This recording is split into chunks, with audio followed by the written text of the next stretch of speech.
You just watching what you've had to say today, it sounds like you're having fun being in the middle of these skirmishes and trying to come up with solutions to these things. What you don't sound like is someone who's planning to run for president in 2016. And believe me, we've had people who sit in your seat who do sound like they want to run for president in 2016. You probably saw the favorability numbers in Iowa showing you had higher favorability numbers than anybody else there. So what you're thinking right now about those things? I mean, it does seem like you really enjoy getting into the minutia. Yeah, I mean, this is my job. To be honest with you, Dan, I don't know. I really don't. The way I just personally look at this stuff is you can't ask for another job if you're not good at the one you've got.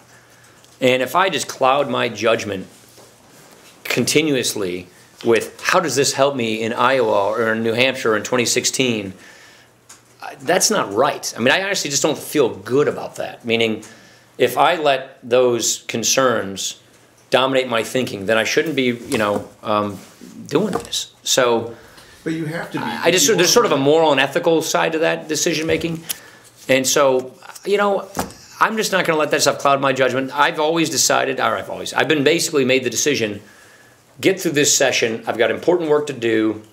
I think the country could use some stability and advance good ideas, and then after this session, make my mind up. So I've literally, in my mind, just pushed it out of this current timeline because I think I have time. I got, it's 2013 for heaven's sake. I got plenty of time, and I'm going to make the decision. Because I honestly don't know what decision I'll make.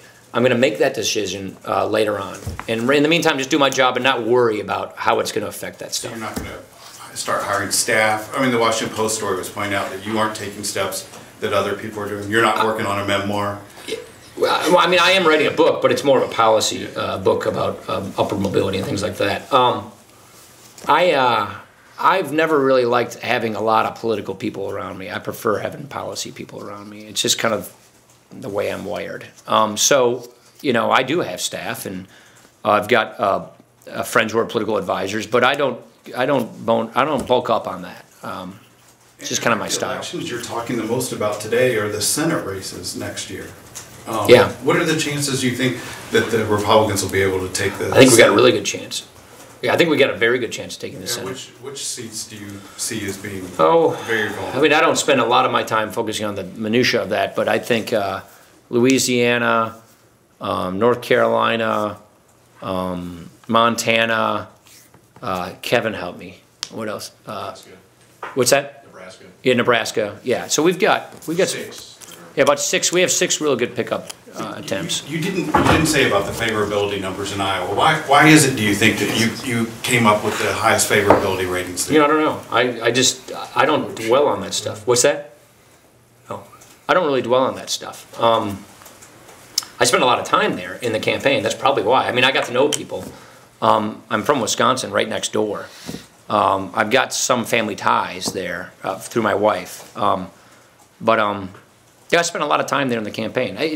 They're a lot like Wisconsinites. Iowa, it's a very similar state. So I think just the nature of our locality, we're in the same neighborhood, and I spent a good deal of time in the presidential campaign there. So I just got to know a lot of people. That's probably why.